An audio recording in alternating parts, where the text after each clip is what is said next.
One of the most common questions I see asked with the Bronco owners is, who makes the best mud flaps?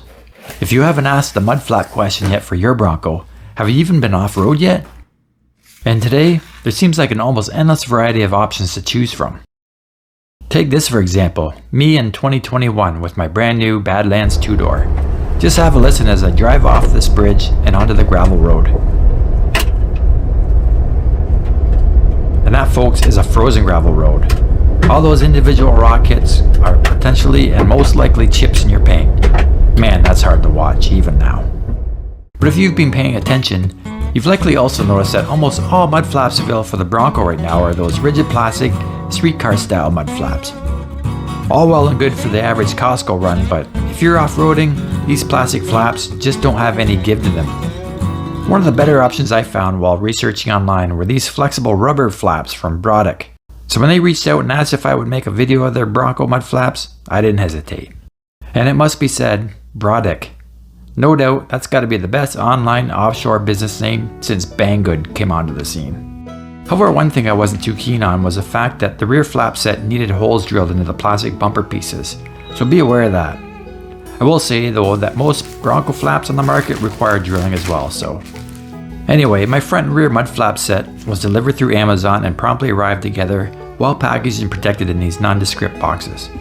The rubber material is weighty and dense, but they do give off a strong odor, so likely better off assembling these outdoors or in a well ventilated room. The decorative grill pattern aluminum plating on the lower flaps adds some contrast and bling if you're into that kind of thing. The metal brackets in the kit are gloss powder black coated steel and arrived undamaged. So I'm going to start assembly with the front pair. I'm only going to show the build on the one side obviously, but the other side is identical, just mirrored.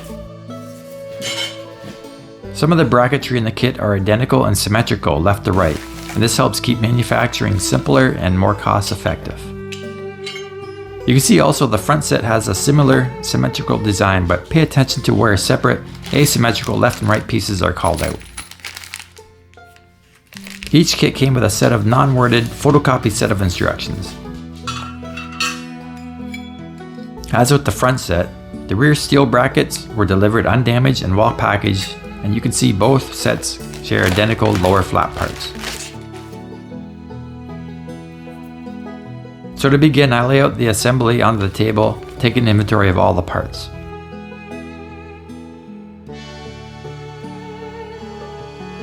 These long channel pieces are mirror copies of each other, so left and right side specific. They're just unmarked as to which is which. Same goes for these L brackets. Obviously there's a left and right side. As for the hardware, I simply pour everything out into this magnetic dish. Looking at the instructions, you can see that the long channel pieces go together, offset to one side by one mount hole. The joiner bracket also has a notch relief on one side, but it isn't obvious for the reason for it, or if it matters which way it's oriented. Just quickly looking at the quantity of fasteners, I can see that the 6 count of short black bolts must be for the U-clips that go behind the fender liner. So that would mean then that the stainless bolts and washers must be used for the rubber flap assembly.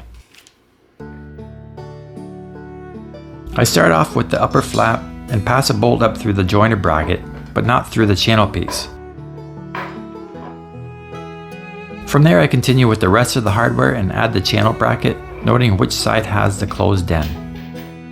The holes are slotted to allow for lateral adjustability, so I'm planning on leaving this finger tight until I'm ready to mount them to the Bronco.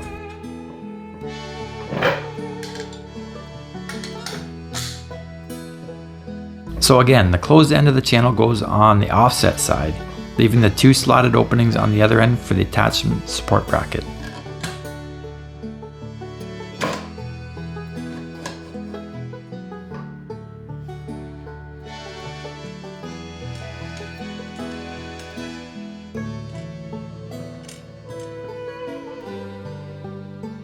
The support bracket mounts underneath the channel with the notch corner on the rubber flap side.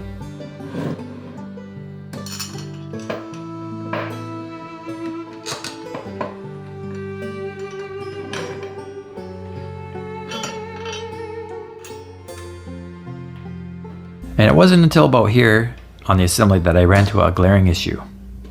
With the hardware snugged up, it was obvious I was using the wrong bolts. Clearly way too long. So is the shorter black bolt supposed to be used here then? Upon closer examination of the almost illegible parts list, I can see I'm supposed to have 22 black bolts for the one set. 8 for the rubber flaps and 2 more for the support bracket equal 20 in total. Clearly I have missing hardware. So while I file off an email to Broaddict to resolve the hardware issue, I just rob what I need from the rear flap kit in the meantime to finish the job on the front set.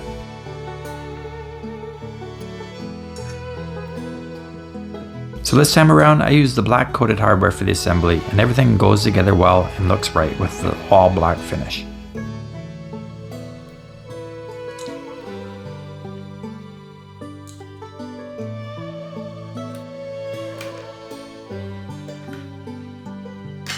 Again, I leave the brackets finger tight to refine the fit at the end.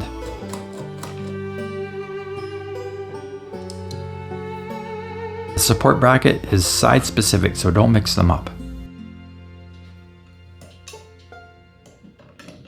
I'm going to leave this bracket finger tight as well. And finally, the second support bracket I mounted through the upper rubber flap. This one isn't left-right side specific, but pay attention to the bend orientation. I'm also leaving this one finger tight until I know I have everything positioned on the truck properly. And that's one side of the front set finished. Once you have one complete, it makes for a handy reference for assembling the opposite side flap. So now onto the rear flap. By this time I had received all the missing hardware from Broaddict, but while figuring out what was needed and what was missing, I think I discovered how the hardware got left out. From these pics that were sent to me from Broaddict, you can clearly see the upper and lower flap halves are already pre-assembled. Maybe when this product was first introduced, they came delivered like this? Which obviously means then you wouldn't need the extra 20 some odd bolts to put them together. So obviously somewhere along the decision to now ship the flaps completely unassembled, someone forgot to add the needed hardware. But with the bolt situation taken care of, the initial assembly of the rear flap is the same as the front, starting with joining the upper and lower rubber pieces together with the channel. Make sure to use the washers on the rubber side of the assembly. The lower half can now be fully tightened down at this point. Again, like the front set, the long channel is offset by one hole location and otherwise assembled the same as the front. All that's remaining for the rear set now is the support bracket. Note the direction of the bend. These brackets are symmetrical left to right, so either two will work. On the support bracket side of the channel, you will also notice the extended side along the bottom, indicating the correct orientation for the support bracket. As before, leave all the hardware finger tight to fine tune the fitment when installing them to the Bronco. And that's the rear mud flap complete. So when it comes time to installing the front set, the instructions show a pair of bolts holding the crash bar in place. Except, if you have a Squatch Bronco, you don't have these crash bars. What you do have is a single 18mm bolt, so in this situation, instead of using the two large 18mm nuts provided with the kit, we're going to remove this bolt and use it to install the mud flaps. Ideally, you'll want to have a second bolt on the assembly at some point for the most secure fitment, but it isn't totally necessary to do the initial install. I'm going to go crank my steering over to the one side just to give me a little more space to maneuver. Before going further, we need to peel back the inner fender liner in 3 spots to give access for the provided retaining clips. These little grommets use a small plastic Phillips head center pin that must be gently unthreaded before pulling the retaining clip. Too much pressure and they just won't thread out, so be gentle. Once you pull back the inner liner, you'll see where the retaining clips have to go. Line them up over top of the existing holes. These can be a little sloppy and not grab the sheet metal, so simply give them a little squeeze with a pair of pliers prior to install. I start at the top bracket and start threading in the stainless bolts, working my way down. Try to get the bolts lined up straight or you risk forcing the clip apart when you start tightening them down. When you get to the final bolt, you'll understand why we left everything finger tight. I did this work outside over the course of a couple early mornings for the simple fact that right now Southern Ontario is going through an early summer heat wave. With the high humidity, full sun, and no breeze to speak of, it's been downright miserable. So now that the 3 bolts are in place for the rubber flap, we can line up and attach the lower bracket to the crash bar stub. Once you have that torqued down, we can finish the tightening sequence of the remaining brackets, ensuring that we have everything lined up and square.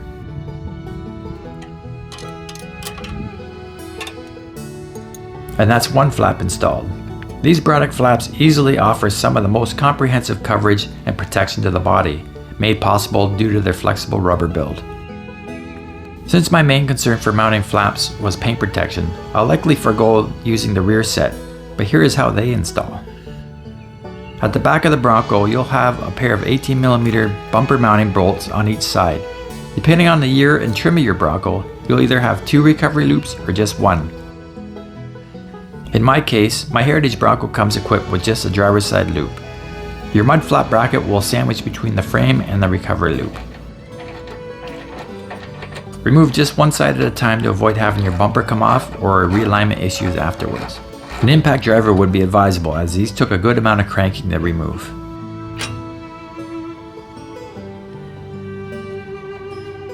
Offer up the mud flap and position it over the bolt holes. Start one of the bolts and adjust your flap as needed front to back while you thread on the second bolt. With the rest of the finger tightened bracketry, adjust the flap out to position it over the tire. Except, well, looking straight on from behind, you can see that the flap doesn't actually cover the tire 100%. Something that I noticed on an Amazon review. Maybe a non-Sasquatch Bronco wouldn't have this issue. If at this point you're still going to use the rear flaps, a pair of holes need to be drilled into the bumper end cap for threading in these coarse threaded mounting bolts. So if you're like me and you don't like shiny Billy Big Rigger accents adorning your Bronco, reminiscent of, well, you know, you can simply remove the screws holding them in place and go full black. Or if you're so inclined, you can also go with a stubby setup by removing the bottom flap. So apart from this stupid heat and while the mix up with the mounting hardware, the assembly on the install was pretty straightforward. The non-coverage issue on the rear flap is a little disappointing though, at least on the Sasquatch. I wonder if the mount hole offset can be offset yet another hole farther out to get more coverage. Personally, I prefer the look of the Bronco without any mud flaps at all, but going down gravel roads without any protection is no doubt causing body paint damage. I think I'm going to compromise my install and go with just the front set like I mentioned. And in fact, I think I found another way to configure them, so I'll share that with you when I get it all figured out. I think it'll improve the look of the mud flaps without giving up any protection. Broaddict provided this set for me, free of charge to review, and didn't ask for anything in return other than this video and my honest opinion. If you use the link to order a set, Broaddict sends me a small commission, and that goes straight back into the channel to help with travel expenses and keep the TLO content coming. In 1 week, Lexi and I are setting off on a big Northern Ontario trip with 6 or 7 other guys, and it should be a great time. I'm really looking forward to that. I have a few more accessories to go on the Bronco before then, and we'll have a video update of that coming as well. Last weekend, me and Lexi went on our trial run to make sure everything was ready for the summer, and actually, that didn't go off without a hitch. Here's a sneak peek of that episode coming up.